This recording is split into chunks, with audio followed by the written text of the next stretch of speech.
আপনি কি মাঝে মধ্যে বুকের মাঝখানে জ্বালাপোড়া অনুভব করেন? খাবার খাওয়ার পরে গলা পর্যন্ত টক পানি উঠে আসে? কখনো কি মনে হয়েছে গলার ঠিক এই জায়গায় কিছু আটকে আছে?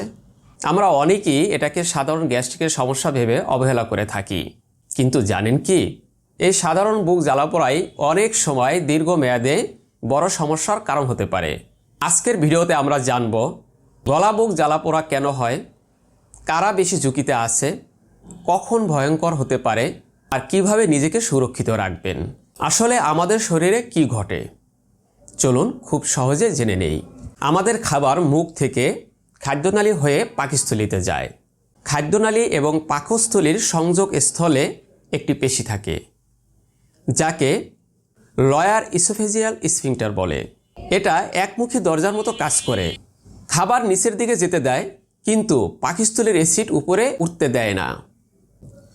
যখন এই পেশি দুর্বল হয়ে যায় বা কোনো কারণে বন্ধ হয় না, খাদ্যনালী এবং পাকস্থলীর সংযোগস্থল বন্ধ করতে পারে না, তখন পাকস্থলীর অ্যাসিড উপরে উঠে খাদ্যনালীতে চলে আসে। আর তখনই শুরু হয় বুক জ্বালা, গলা বুক জ্বালা, জ্বালাপোড়া এবং টক ঢেকুর ওঠা। চিকিৎসা বিজ্ঞানে বুক জ্বালাপোড়াকে হার্টবার্ন বলা হয়। যখন এই সমস্যা দীর্ঘদিন ধরে চলতে থাকে এবং নিয়মিত অ্যাসিড উপরের দিকে উঠে আসে, তখন একে বলা হয় গ্যাস্ট্রো ইসোফেজিয়াল রিফ্লাক্স ডিজিজ, সংক্ষেপে গার্ড। কেন হয় এই সমস্যা চলুন একে একে জেনে নেই। যদি লয়ার ইসোফেজিয়াল স্ফিংক্টার দুর্বল হয়ে যায়, যদি হায়াটাস হার্নিয়া থাকে, যদি পাকস্থলীর ভিতরে অতিরিক্ত গ্যাস তৈরি হয়, যদি পেটের ভেতরের চাপ বেড়ে যায়, যেমন গর্ভাবস্থায়, স্থূলতায়, যদি খাবার নিচে নামতে দেরি হয়, তাহলে অ্যাসিড উপরের দিকে উঠে আসার সুযোগ পায়। কারা বেশি ঝুঁকিতে আছেন?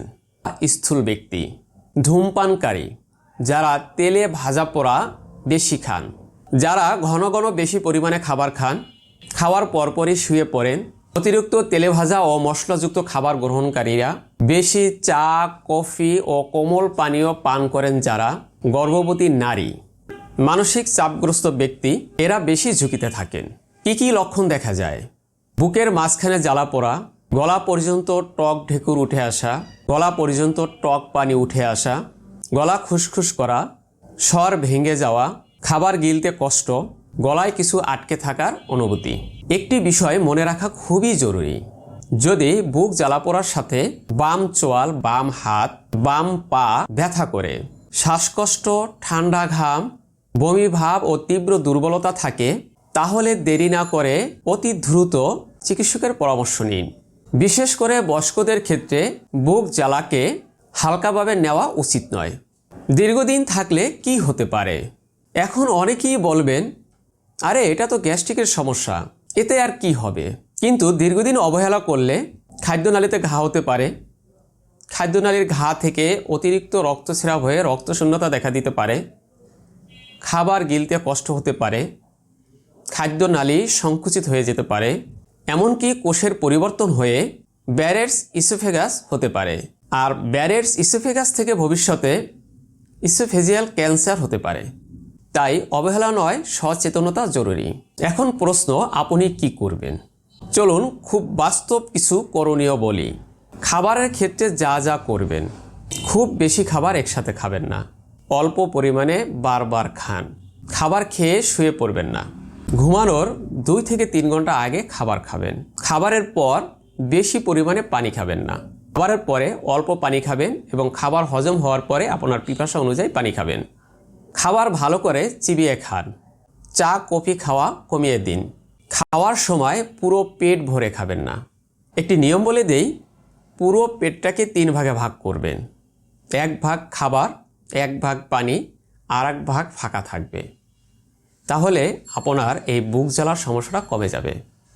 পানি বেশি খেলে পানির সাথে খাবার উপরে উঠে আসে, তখনই শুরু হয় বুক জ্বালা। তাই খাবারের পরে পানি কম খাবেন। জীবনযাপনে যা করবেন: ঘুমের 2 থেকে 3 ঘন্টা আগে খাবার খাবেন, খাবার খেয়ে সাথে সাথে শুয়ে পড়বেন না, নিয়মিত হাঁটাচলা করুন, হালকা পাতলা ব্যায়াম করুন, মানসিক চাপ কমিয়ে ফেলুন, হাসি খুশি থাকার চেষ্টা করুন, রাত্রি জাগবেন না, যত দ্রুত সম্ভব রাতে শুয়ে পড়বেন। এখন আসি চিকিৎসা। হোমিওপ্যাথিতে বুক জ্বালার অনেক কার্যকরী ঔষধ রয়েছে। তার মধ্যে আমি কয়েকটি উল্লেখযোগ্য ঔষধের নাম বলবো। নাক্স ভূমিকা, কার্বোবেস, পালসিটিলা, মার্কসল, নেট্টামফস, আর্সেনিকাম অ্যালবাম, কন্ডুরেঙ্গো, রুবিনিয়া প্রভৃতি ঔষধ বুক জ্বালায় অত্যন্ত কার্যকরী। তবে এই ঔষধগুলো আপনারা নিজেরা খাবেন না। একজন অভিজ্ঞ এবং রেজিস্টার্ড হোমিওপ্যাথি চিকিৎসকের পরামর্শ নিয়ে ঔষধ সেবন করলে অবশ্যই উপকার পাবেন। কিছু ঘরোয়া উপায় বলে দেই। কুসুম গরম পানি খেতে পারেন। খাবারের পরপরই কুসুম গরম পানি খান। কলা খেতে পারেন, ওটস খেতে পারেন, সামান্য আদা খেতে পারেন। তবে দীর্ঘদিন সমস্যা থাকলে সেক্ষেত্রে ঘরোয়া উপায়ের উপর নির্ভরশীল না হয়ে, ঘরোয়া সমাধানের উপর নির্ভরশীল না হয়ে অবশ্যই একজন চিকিৎসকের পরামর্শ নেবেন। সবশেষে বলি, গলা বুক জ্বালা পোড়া সাধারণ মনে হলেও এই সমস্যা দীর্ঘদিন চলতে থাকলে বড় ধরনের কোনো সমস্যার সৃষ্টি হতে পারে। সচেতনতা, খাদ্যাভ্যাসের পরিবর্তন এবং সময়মতো চিকিৎসাই হলো নিরাপদ থাকার উপায়। স্বাস্থ্য বিষয়ে আপডেট ভিডিও পেতে আমাদের পাশে থাকুন। ধন্যবাদ।